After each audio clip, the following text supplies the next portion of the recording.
अब हम लोग इसी टॉपिक में principle of inheritance and variation में, ये टॉपिक जिसको हम लोग मेंडलिज्म कह रहे हैं ना, इस टॉपिक में एक फिर नए सब टॉपिक पे आ गए हैं और वो है पॉलीजेनिक इनहेरिटेंस।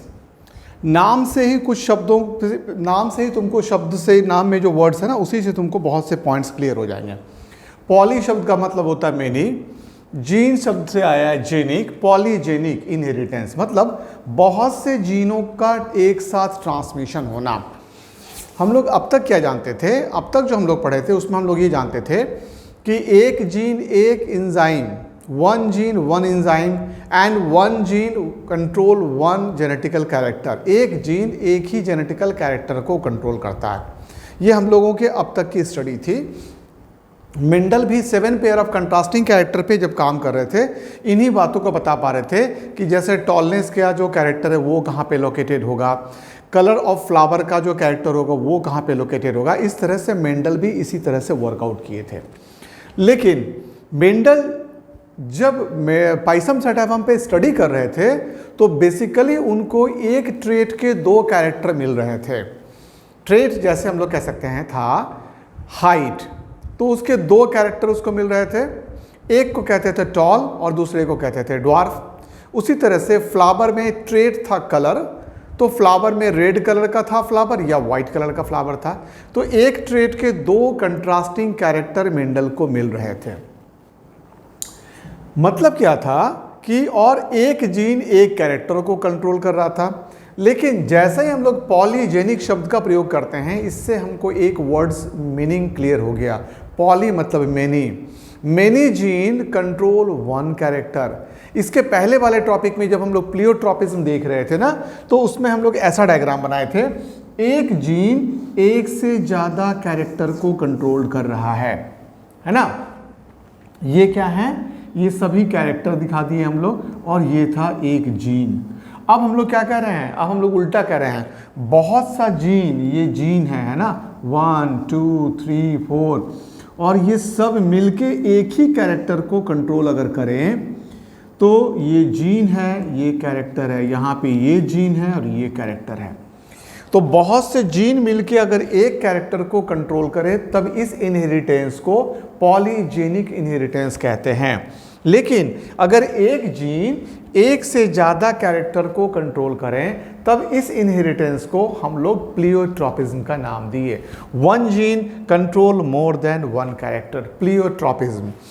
और बहुत से जीन मिलके क्यूमुलेटिव इफेक्ट हो, सब मिलके उसका जो इम्पैक्ट पड़ता हो वो हो, तो हम लोग इसको कह देंगे पॉलीजेनिक इनहेरिटेंस। तो ये जो टॉपिक होगा ना, इस टॉपिक में हम लोग पॉलीजेनिक इनहेरिटेंस के बारे में बताएंगे। इस टॉपिक में पॉलीजेनिक इनहेरिटेंस के एग्जाम्पल को लेके चलेंगे, इसके क्रॉस को बनाएंगे और आप भी साथ साथ मेरे बनाओगे, और फिर हम लोग रिजल्ट भी ऑब्जर्व करेंगे। तो शुरुआत करते हैं। सबसे पहला पॉइंट हो गया, मेंडल जब वर्क कर रहे थे तो मेंडल किसी भी ट्रेट के 2 कैरेक्टर की बात करते थे, और मेंडल ऐसे ट्रेट को पढ़ रहे थे विच हैव ऑल्टरनेट फॉर्म। जो मेंडल कैरेक्टर ट्रेट की बात किए थे ना, उनके ऑल्टरनेट फॉर्म थे। जैसे प्लांट या तो टॉल था या ड्वार्फ था, बीच के हाइट का कोई प्लांट को मेंडल को नहीं मिला। या तो मेंडल को 9 फीट टॉल मिला, नहीं तो फिर 3 फीट ड्वार्फ मिला। बीच में 5 6 7 फीट का कोई प्लांट नहीं मिला। मीनिंग बाय फर्स्ट पॉइंट क्या हुआ, मेंडल डिस्क्राइब दो ट्रेट। मेंडल जो पढ़ रहे थे, मेंडल जो स्टडी किए थे, अपने कॉन्सेप्शन को जो बता रहे थे, विच हैव ऑल्टरनेट फॉर्म, और ये हाइट का 2 ऑल्टरनेट फॉर्म था ना, हाइट का 2 ऑल्टरनेट फॉर्म था। एक फॉर्म का नाम दिया गया टॉल और दूसरे का नाम दिया गया ड्वार्फ। लेकिन ध्यान सुनना, many traits are not so distinct. बहुत से ऐसे भी तो ट्रेट हैं, जैसे हम लोगों में हाइट, ये एक ऐसा ट्रेट है, it is not so distinct in their occurrence and are spread over. ये देखो स्प्रेड ओवर किया हुआ होगा अक्रॉस। कैसे, जरा सोचो तो।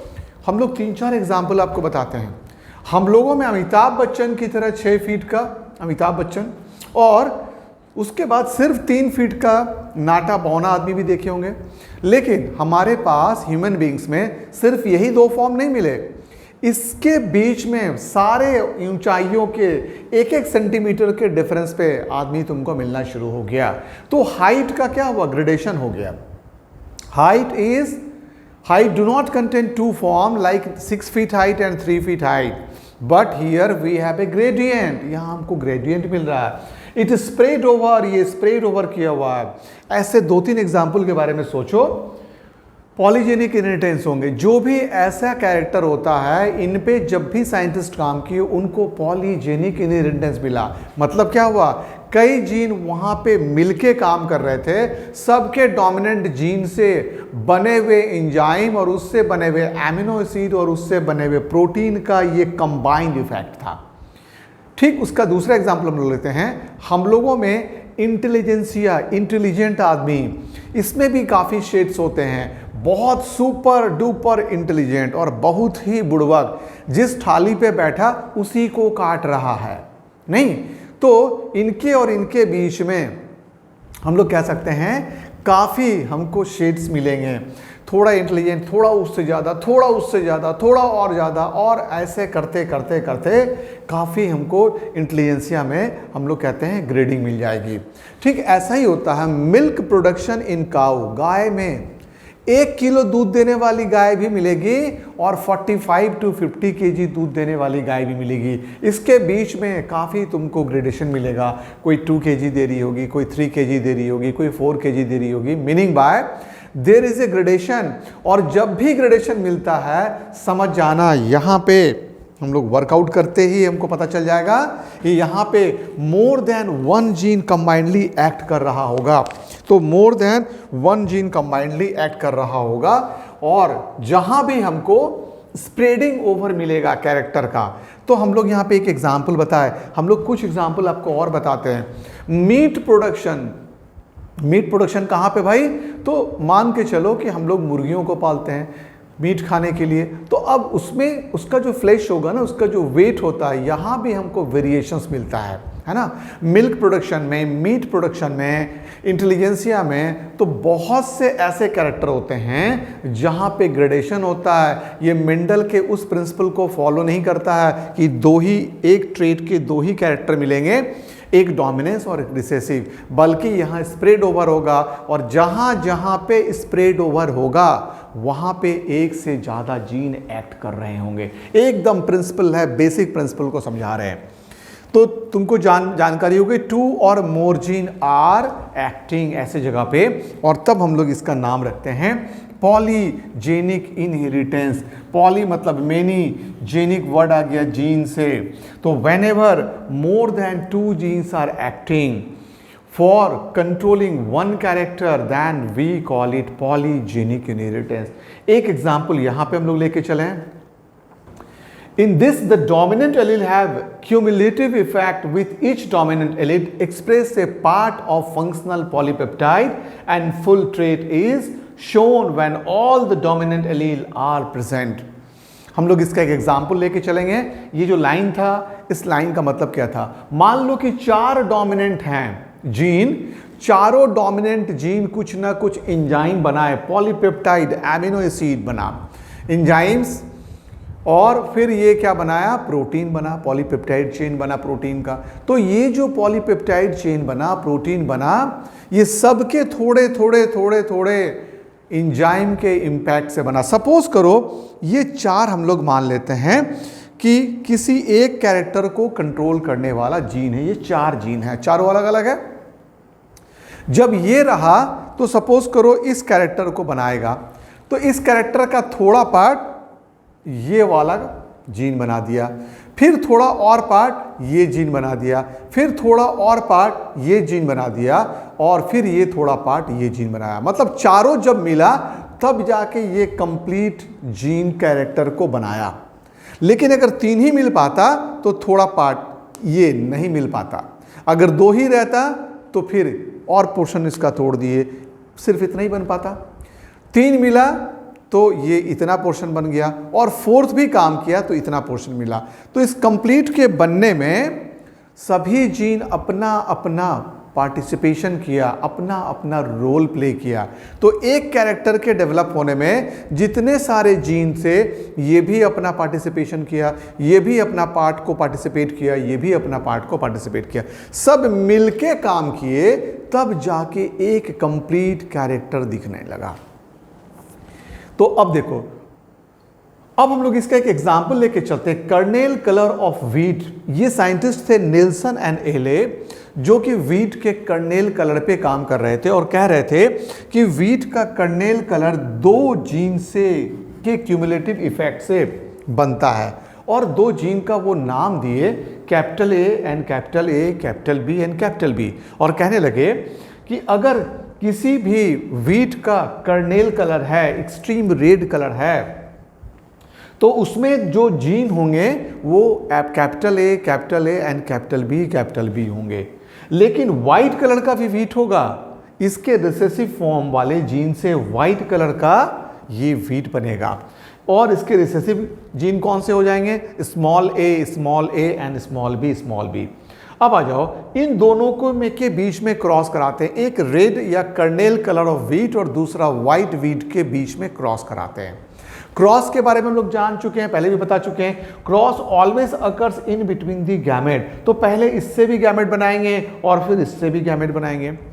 चूंकि यहाँ पे डबल ए और डबल बी लिखे हैं, इट मीन्स इट्स कैपिटल, ये जो वर्ड लिखे थे, इससे जो गैमेट बनेगा it will be capital A and capital B, और इससे जो गैमेट बनेगा वो स्मॉल ए और स्मॉल बी बनेगा। दोनों गैमेट को क्रॉस कराए, दोनों गैमेट के फ्यूजन से जो पहला जनरेशन का व्हीट प्लांट बना, इसमें दोनों के जीन अवेलेबल थे। कैपिटल ए भी था, स्मॉल ए भी था, कैपिटल बी भी था, स्मॉल बी भी था, लेकिन ये इंटरमीडिएट रेड कलर बना, पूरी तरह से लाल नहीं था। जैसा कि एक्सट्रीम रेड मिल रहा था कर्नेल कलर, ऐसा रेड कलर का व्हीट नहीं था, ना ही ये व्हाइट कलर का था, बल्कि इन दोनों के बीच का कॉम्बिनेशन का एक कलर बना, इसीलिए इसका नाम दिए इंटरमीडिएट रेड। तो F1 जनरेशन में क्या बना हमको पता चल गया ना।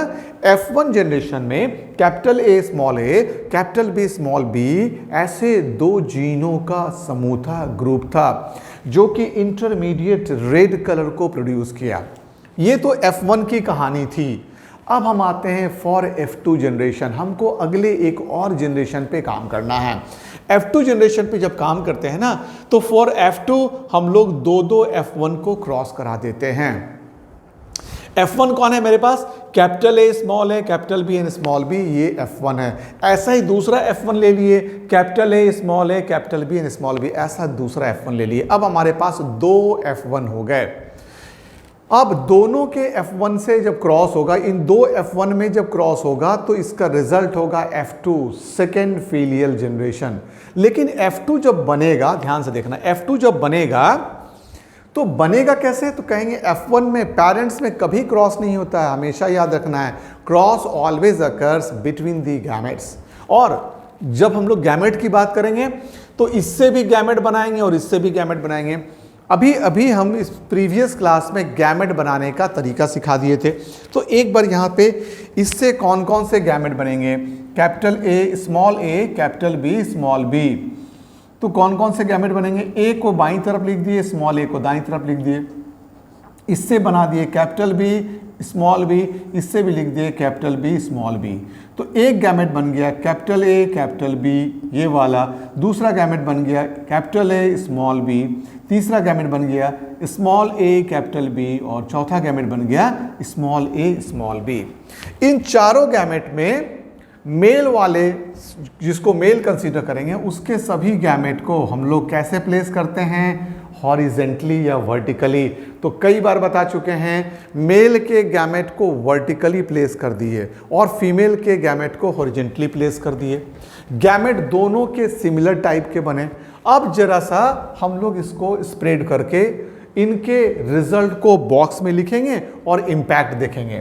पहला क्या देखें? कैपिटल ए, कैपिटल बी, मतलब चारों लेटर डोमिनेंट थे। इसमें कैसे थे? चारों लेटर डोमिनेंट थे। ये थोड़ा इम्पैक्ट डाला, ये भी थोड़ा इम्पैक्ट डाला, ये भी कलर में थोड़ा इम्पैक्ट डाला और ये भी डाला। ये प्लांट में वीट का प्लांट बिल्कुल डीप रेड कर्नेल कलर वाला हो गया। तो यहां पे लिखे AA एक्सट्रीम रेड, ऐसा प्लांट एक ही बना जिनमें चारों लेटर कैसे थे, 4 लेटर्स जो हम लोग दिख रहे थे ये सब डोमिनेंट शो कर रहे थे, है ना।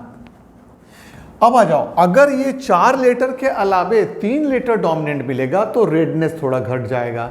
अगर 2 ही लेटर डोमिनेंट मिलेगा, 2 रिसेसिव मिलेगा तो रेडनेस और थोड़ा कम हो जाएगा। एक ही लेटर डोमिनेंट मिलेगा तो रेडनेस और कम हो जाएगा।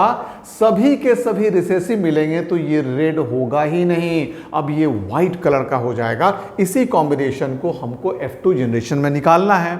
तो चलो इसके और इसके रिजल्ट को यहां पे लिखते हैं, capital A, capital B, small b। अब इसके नीचे लिखते हैं 3। क्या मतलब हुआ, 3 डोमिनेंट लेटर हैं, है ना। इसमें 3 डोमिनेंट लेटर हैं। अगर 3 डोमिनेंट लेटर हो गए तो रेडनेस का जो शेड था वो थोड़ा कम हो गया। तो 3 डोमिनेंट वाले कौन कौन से केस मिलेंगे, अब हम लोग इसको भी जरा भरते हैं। कैपिटल A, स्मॉल a, है ना, कैपिटल B, स्मॉल b।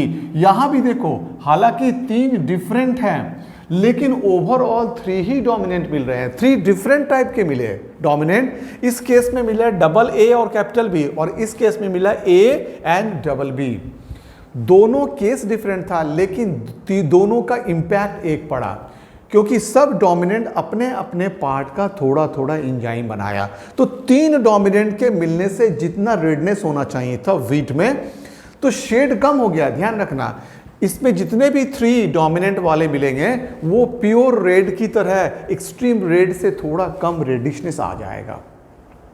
तो स्प्रेड होना शुरू हुआ कलर सिर्फ 2 फॉर्म में नहीं मिल रहा, एक रेड और एक वाइट पेरेंट था, लेकिन इसमें देखो तुमको फॉर्म जैसे हम लोग प्लांट को क्रॉस किए कम रेडनेस वाला प्लांट दिखने लगा। वीट का प्लांट, वीट में जो कलर था। अब इसके भी कॉम्बिनेशन को लिखो तो capital A, small a, capital B, small b।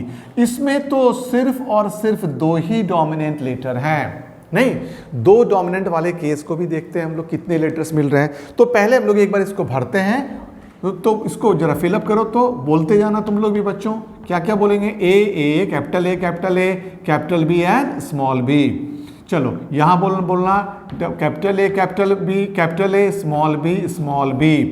यहां कितने लेटर्स डोमिनेंट है, लिखते जाएंगे 3 डोमिनेंट। यहां पे कितने मिले, 2 डोमिनेंट। बाद में काउंट डाउन करेंगे 3 डोमिनेंट वाले कितने मिले, 2 डोमिनेंट वाले कितने मिले, 1 डोमिनेंट वाले कितने मिले, और इनके वीट के कर्नेल का कलर कैसा मिला।